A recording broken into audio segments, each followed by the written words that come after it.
We discussed a lot. We talked about how young voters were impacting elections, how there's a stigma around young people not really caring what's happening in the political world, and how we can fight against that kind of misinformation. And we also talked a lot about how we can really engage young people because so many of them have or have been left behind or forgotten by our political system. So many of them, again, think that the issues that we're talking about don't matter to them. If we can show them that there is a connection there, that we're fighting for them, and that we are really trying to better their lives and not just doing politics at a federal level where it might not impact them, then I think that's where we turn out young voters and make them a permanent part of our political system. We also talked this morning about the use of social media, the use of new digital products, and how people like me who have grown up with that use of digital throughout our whole lives can use that to kind of transmit our message to other young people.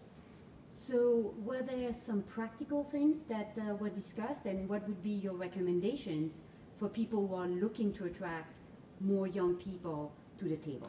Well, the first thing is absolutely just showing up, right? A lot of older people will take into account young people maybe not wanting to be part of the political system because we don't show up. If we show up and are loud and tell them, hey, we want a seat at the decision-making table, we want you to include us, we want our advice to be heard and taken into account, then people who are already within the systems that we're trying to come in and change, then they can really give us a seat at that table. But we're never going to get it until we start speaking up.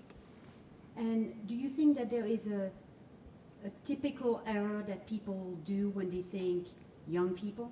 Yes, I think there is a stigma and a lot of misinformation around young people and our voting trends, and there is a habit of people saying young people don't care at all and they just sit on the sidelines, when in fact in a lot of recent elections, especially in the 2022 midterms, young voters prevented a red wave. We elected people like John Fetterman and like Raphael Warnock to the US Senate, so young people are really the backbone of the Democratic Party, and that's why we have to keep engaging them.